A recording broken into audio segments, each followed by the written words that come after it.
Solubility of gas, solubility of gases in water. তাহলে solubility of gases in water কার উপর depend করছে? আমার একটা প্রেসারের উপর ডিপেন্ড করছে।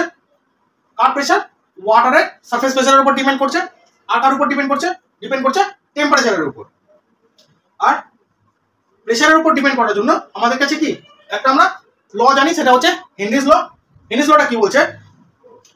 যে আমার কাছে যদি টেম্পারেচার আর ভলিউম অফ লিকুইড যেটা, সেটা যদি ফিক্স থাকে, টেম্পারেচার যদি গিভেন থাকে আর ভলিউম অফ লিকুইড যদি আমার ফিক্স থাকে, তাহলে কি?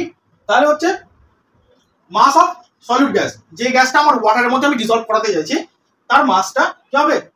ওয়াটারের সারফেস প্রেসার অফ সলভেন্ট, এখানে সলভেন্ট নেই, এখানে সলভেন্ট হচ্ছে আমার ওয়াটার, তাহলে সারফেস প্রেসার অফ সলভেন্ট লিকুইডের সাথে কি ডাইরেক্টলি প্রপোর্শনাল। তার মানে যদি কোনো গ্যাসকে আমাকে ওয়াটারের মধ্যে ডিজলভ করাতে হয়, তাহলে কি হবে? তো ওয়াটারের সারফেস প্রেসারের সাথে কতটা আমার গ্যাস ডিজলভ হচ্ছে সেটা ডাইরেক্টলি প্রপোর্শনাল। তার মানে ওয়াটারের প্রেসার যদি আমার বাড়ে, তাহলে কি হবে? গ্যাস আমার বেশি ডিজলভ করবে, সলিড গ্যাস। আর ওয়াটার প্রেসার যদি, ওয়াটারের সারফেস প্রেসার যদি আমি কমিয়ে দিই, তাহলে কি হবে? আমার গ্যাসেস গুলো কম ডিজলভ হবে। ঠিক আছে, এটার বেস্ট এক্সাম্পল কি আমরা কোথায় পাই? আমরা ওই লেমনেড গুলো বা সোডা, কোল্ড ড্রিঙ্কস এগুলোতে পাই। নর্মাল টেম্পারেচারে কি হয়? নর্মাল টেম্পারেচার আর নর্মাল প্রেসারের মধ্যে কার্বন ডাইঅক্সাইড ওয়াটারের মধ্যে খুব ভালো ডিজলভ করে না, স্লাইটলি ডিজলভ করে। কিন্তু ওই কোল্ড ড্রিঙ্কস গুলোর মধ্যে বা সোডাগুলোর মধ্যে কি করি আমরা? হাই প্রেসারে কার্বন ডাইঅক্সাইড ডিজলভ করাই। তো ওয়াটারের মধ্যে যখন আমরা প্রেসার হাই করে দিই, তখন কি হবে? হেনরির ল, অ্যাকর্ডিং টু হেনরির ল কি বলছে? ওয়াটারের প্রেসার যদি হাই হয়ে যায়, তাহলে গ্যাসের সলিবিলিটি বেড়ে যাবে, ওই জন্য কার্বন ডাইঅক্সাইডের সলিবিলিটি বেড়ে যায়। ওই জন্য কি হয়? যখন আমরা কোল্ড ড্রিঙ্কস গুলো বা সোডাগুলোর বটলের ক্যাপ খুলি, তখন কি হবে? ওয়াটারের সারফেস প্রেসার কমে যায়, তখন গ্যাসগুলো এফারভেশন হয়, বেরিয়ে আসে গ্যাস, যেটা আনডিজলভ, এক্সেস যেটা কার্বন ডাইঅক্সাইড, সেটা বেরিয়ে আসে। আর কি হচ্ছে? টেম্পারেচারের উপর ডিপেন্ডেন্ট। কিরকম টেম্পারেচারের উপর? যদি টেম্পারেচার আমার বাড়ে, ঠিক আছে, সলভেন্টের টেম্পারেচার, সলভেন্ট কি এখানে? ওয়াটার, ওয়াটারের টেম্পারেচার যদি আমি বাড়াই, তাহলে কি হবে? গ্যাসের সলিবিলিটি কমতে থাকে। ঠিক আছে, সেটা কি? এই জন্য কি হয়? এই জন্য যখন আমরা ওয়াটারকে বয়েল করি, জলকে যখন বয়েল করি, তখন কি হবে? দেখবে জলের মধ্যে থেকে বাবল বেরোয়। সেই বাবলগুলো কি? ডিজলভ এয়ার, ডিজলভ গ্যাস যেগুলো আছে এয়ারের, সেগুলো ডিজলভ হয়ে থাকে।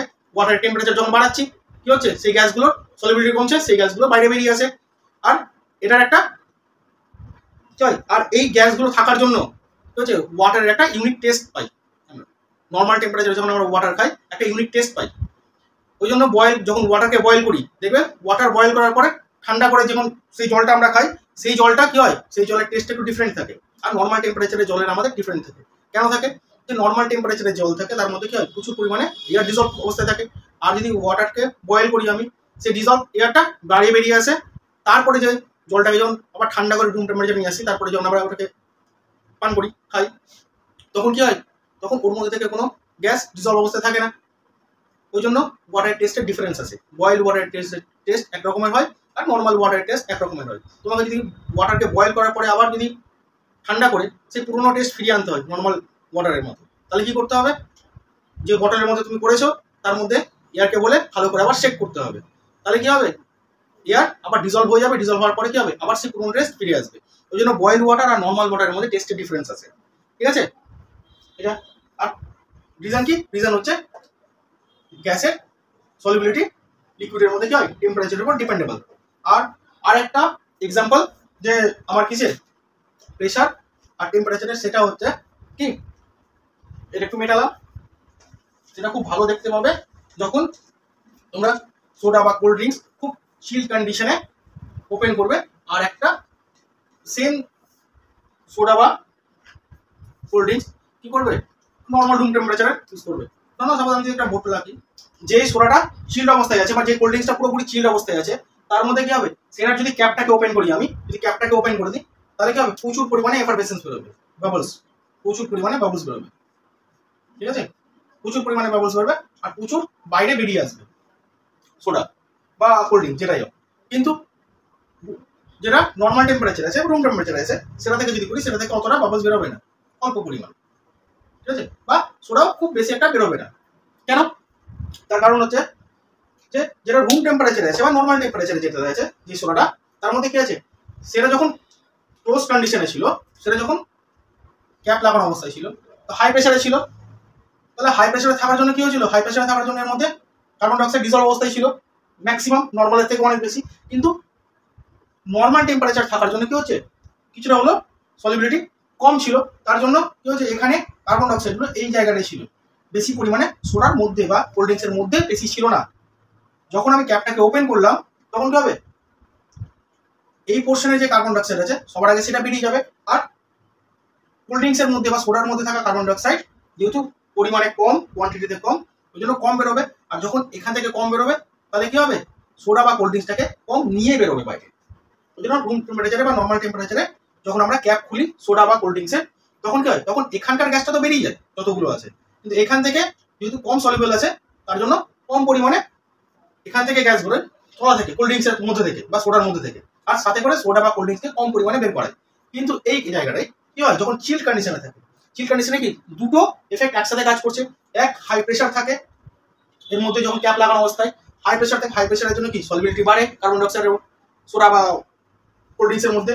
প্লাস চিল্ড কন্ডিশনে টেম্পারেচারও কম থাকে, আমরা কি জানি টেম্পারেচার বাড়লে সলিবিলিটি কমে, তাহলে টেম্পারেচার কমলে সলিবিলিটি বাড়বে। তাহলে চিল্ড অবস্থায় কি হবে, টেম্পারেচার আমার ওয়াটারের কম থাকছে, কম থাকার জন্য সলিবিলিটি কি বেশি হচ্ছে। তার মানে এইখানে যে কার্বন ডাইঅক্সাইড থাকে সেই কার্বন ডাইঅক্সাইডের এখানে পরিমাণ, এই পোর্শনের পরিমাণ অনেক কম থাকে। ফাঁকা জায়গাটায় ম্যাক্সিমাম কার্বন ডাইঅক্সাইড কি থাকে, এই পোর্শনটাতে ডিজলভ অবস্থায় থাকে। ফার্স্ট এখানে কি, এখানে হাই প্রেশারের জন্য প্লাস লো টেম্পারেচারের জন্য কি হয়, এখানে প্রচুর পরিমাণে কার্বন ডাইঅক্সাইড ডিজলভ অবস্থায় কম্পারেটিভলি এই নর্মাল টেম্পারেচার থেকে। আমি কি করেছি, আমি একই সোডা বা একই রকম কোল্ড ড্রিঙ্কস ইউজ করেছি।